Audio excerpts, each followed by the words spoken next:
Os elementos que utilizo no meu método de ensino na educação física envolvem os conteúdos, os objetivos, uma metodologia muito bem elaborada e as diversas formas de avaliações.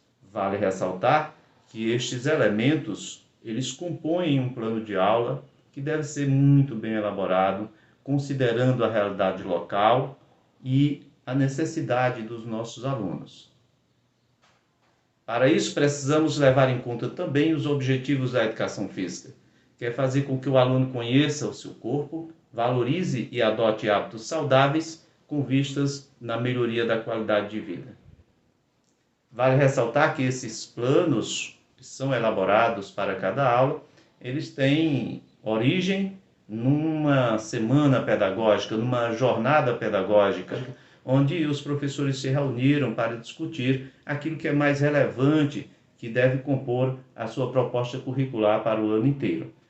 Analisando um pouco a nossa prática docente, eu percebo que utilizo um pouco da abordagem construtivista piagetiana, mas também percebo que existe um pouco da abordagem freiriana, embora ainda tenhamos bastante resquícios de uma abordagem tradicionalista. Haja visto que as escolas ainda mantêm os métodos avaliativos através de prova, né, no qual os alunos ainda precisam fazer aquela atividade tradicional, etc. Os conteúdos que eu considero que tenho mais facilidade para trabalhar são as lutas. Também gosto muito dos jogos, dos diversos tipos de jogos. Gosto de uma abordagem através da ludicidade e também gosto da parte de conhecimento sobre o corpo. Tenho uma certa curiosidade acerca disso, gosto de estudar um pouco e acho que é relevante e favorece o trabalho envolvendo todos os outros conteúdos. Considero todos os conteúdos da educação física importantes. Nós vemos os jogos, esportes, lutas e ginásticas, atividades rítmicas, expressivas, conhecimento sobre o corpo, aí vem anatomia, cinesiologia, biomecânica, enfim, são conhecimentos sobre o corpo que são fundamentais. Agora, essa abordagem, ela vai ser feita sobre diversos aspectos, né? Por exemplo, a atividade física para grupos especiais. E aí é preciso considerar os diversos aspectos que envolvem a nutrição, que envolvem uma série de outros assuntos. Por exemplo, atividade física para pessoas com deficiência. E aí são conteúdos que eu considero relevantes. E aí entra outros aspectos que são importantes, que são as leis, que a gente precisa estar atentos. E eu acredito que os nossos alunos, eles precisam ter esse conhecimento, é preciso ser discutido isso em sala de aula. Um assunto que eu não domino muito dentro da educação física, não é nem o assunto, mas é o domínio da prática, são os esportes coletivos. Infelizmente, na minha infância, eu não tive a oportunidade de fazê-lo. Olha como é interessante, né? Sou filho de uma pessoa do campo, né? Que veio do interior, aquele que veio da roça, né? Do interior do interior. E aí, chegando aqui, ele considerava, o meu pai, aquele que jogava bola, alguém que era irresponsável e que não tinha compromisso, né, com o trabalho. Ele considerava o trabalho como uma coisa mais importante e nos ensinou realmente a trabalhar.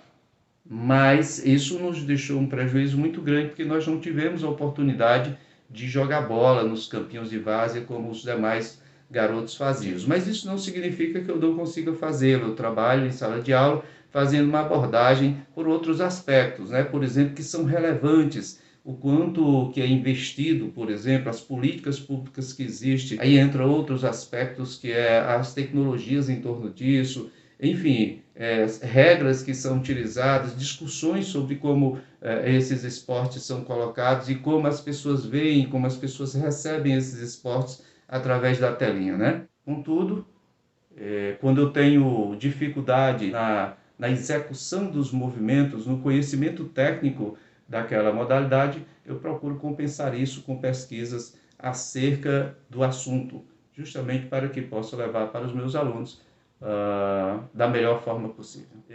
Numa aula, por exemplo, em que eu abordo jogos, e aí fraciono, vou falar sobre jogos de tabuleiro. Geralmente leva algum texto, ou algum vídeo, algum slide, onde a gente vai discutindo sobre os diversos tipos de jogos. Em primeira mão, eu apresento as diversas possibilidades de jogos de tabuleiro e escolhemos ali 4 ou 5 jogos de tabuleiro que serão trabalhados naquele dia. Depois de discutirmos esses assuntos, eu fixo em cada parede da sala de aula, nas 4 paredes, uma tarjeta com o nome dos jogos: dama, xadrez, dominó e trilha. Os alunos se dirigem a cada um dos lugares. Depois disso, os alunos se dirigem para o pátio, onde já estarão organizadas previamente as mesas. Aí abro um parêntese, antes de começar a aula, eu vou no pátio da escola, por exemplo, organizo as mesas e coloco os jogos de tabuleiros todos arrumadinhos. Geralmente eu fotografo, porque acho importante que a gente registre aquele momento antes, durante e depois, até para registro das aulas futuras e para que a gente possa, inclusive, fazer a divulgação e analisar como é que foi a nossa ação docente. Os alunos, então, se dirigem para os jogos de tabuleiro que eles escolheram. E lá eles vão exercitar, experimentar, eles vão montar estratégia. Depois de algum tempo de prática, os alunos devem revezar. Aquele que estava no xadrez vai para o dominó, quem estava no dominó vai para o xadrez. Os alunos guardam as peças, é orientado para que eles guardem todas as peças, porque geralmente depois dessa aula tem uma outra aula com outra turma. E aí os alunos voltam para a sala, é aquela coisa da volta calma. É evidente que nesse momento é um momento de euforia, onde os alunos estarão com algazarra, que ganhou do outro, etc. Esse é um momento que é importante e que eu lembro que sofri demais no início da minha prática docente na educação física. Mas entendi posteriormente que a euforia faz parte da aprendizagem.